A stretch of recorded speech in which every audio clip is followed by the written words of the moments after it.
নমস্কার, রান্নাঘরের মহারানীতে তোমাদের সবাইকে স্বাগত। আজকে দেখাবো খুব সাধারণ, খুব সিম্পল রান্না।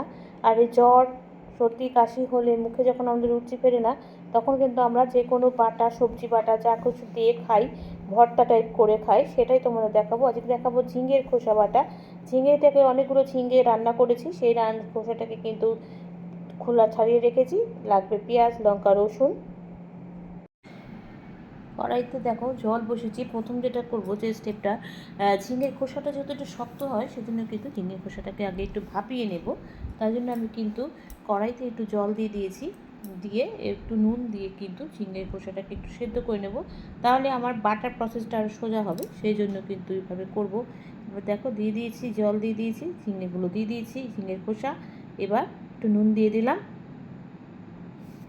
দেখ, চিংড়ির খোসাটা কিন্তু সেদ্ধ আরেকটু হবে, মানে যেহেতু একটু শক্ত না, একটু সেদ্ধ হতেও একটু সময় লাগছে। আমি ঢেকে ঢেকেই সেদ্ধ করেছি, তবুও এবার দেখো আরেকটু সেদ্ধ হবে।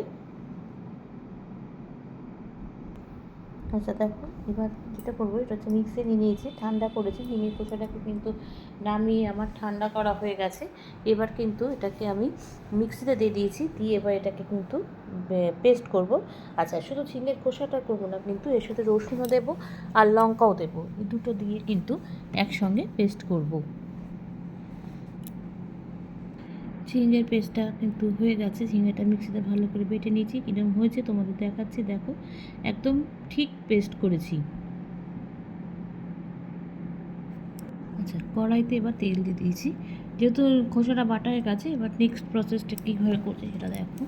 কড়াইটা এখন তেল দিয়ে দিয়েছি, তেলটা গরম হয়ে গেছে। আমি তো সর্ষের তেল দিয়েছি।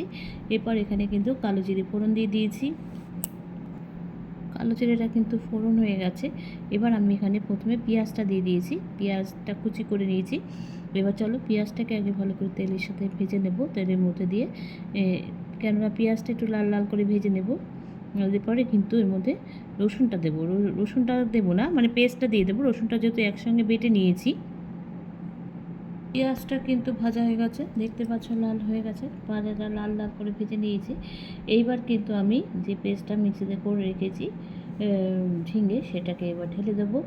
দিয়ে কিন্তু এবার হচ্ছে আসলে মানে রান্নার কাজটা, কারণ এগুলো কিন্তু মুছতে বেশি একটু সময় লাগে, আর খুব তাড়াতাড়ি কিন্তু করা যায় না গ্যাস বাড়িয়ে, তাহলে কিন্তু কাঁচা গন্ধ শুকিয়ে যাবে, কিন্তু কাঁচা গন্ধ থেকে যাবে, ভালো করে হবে না রান্নাটা। তাই কিন্তু আঁচটা ধিমে আঁচে করতে হবে। আচ্ছা, এবার দেখো দিয়ে দিয়েছি। ভালো করে কিন্তু এবার পেঁয়াজের সাথে মেশাবো খুব ভালো করে। আর যখন নাড়বে না, তখন জোরে জোরে নাড়তে হবে, না হলে না তলাটা লেগে যায় কড়াইয়ের সাথে। যেহেতু একটু শুকনো হয়ে যাবে, সেই জন্য তলা কড়াইয়ের সাথে লেগে যাবে, তাই জন্য কিন্তু খুব জোরে জোরে নাড়তে হবে। আচ্ছা, ভালো করে মেশাতে মেশাতে এর মধ্যে একটু হলুদ দিয়ে দেবো, আর নুন দেবো। নুন তো অবশ্যই দেবো, নুনটা আমি এতক্ষণ কিন্তু ব্যবহার করিনি, এবার দেবো। নইলে আগে থেকে দিলে না, মানে এটা কেমন, নুনটা সবসময় একটু যখন একটু টেনে আসবে তখন দিলে ভালো হয়, নুনটা ভালো করে মেশে। আর রান্নার স্বাদটাও কিন্তু ভালো হয়। এবার দেখো হলুদও দিয়ে দিয়েছি। এবার নুন আর হলুদটা দিয়ে কিন্তু খোসাটাকে ভালো করে নাড়তে থাকবো। যত নাড়বো আর যত আস্তে আস্তে করবো, তত কিন্তু এটা খেতে ভালো হবে। আর কাঁচা মেন হচ্ছে সবজির যে এটা কাঁচা গন্ধ থাকে, সেই কাঁচা গন্ধটাও কিন্তু একদম চলে যাবে। তাই জন্য কিন্তু এবার খুব ভালো করে মিশিয়ে নিচ্ছি। দেখো হয়ে এসছে কিন্তু আমার, দেখতেই পাচ্ছ একদম কমে গেছে আর একদম শুকিয়ে গেছে, কিন্তু কড়াইয়ের থেকে ছেড়ে গেছে। তার মানে বোঝা গেছে রান্নাটা কিন্তু হয়ে গেছে। আর তাও একটু আরও ভালো করে নাড়ছি। যত নাড়বে তত কিন্তু খেতে টেস্ট হবে। বারবার বলছি, এসব জিনিসগুলো কিন্তু নাড়ার উপর নির্ভর করে রান্নাটা, কিন্তু তাহলে কিন্তু তত কিন্তু খেতে সুন্দর হয়। খুব ভালো করে কিন্তু মিশিয়ে নিয়েছি। আচ্ছা, হয়ে গেছে দেখো একদম আমার ঝিঙে খোসা বাটা। খুব সুন্দর হয়েছিল খেতে। তোমরা কিন্তু এরকম করে খেও।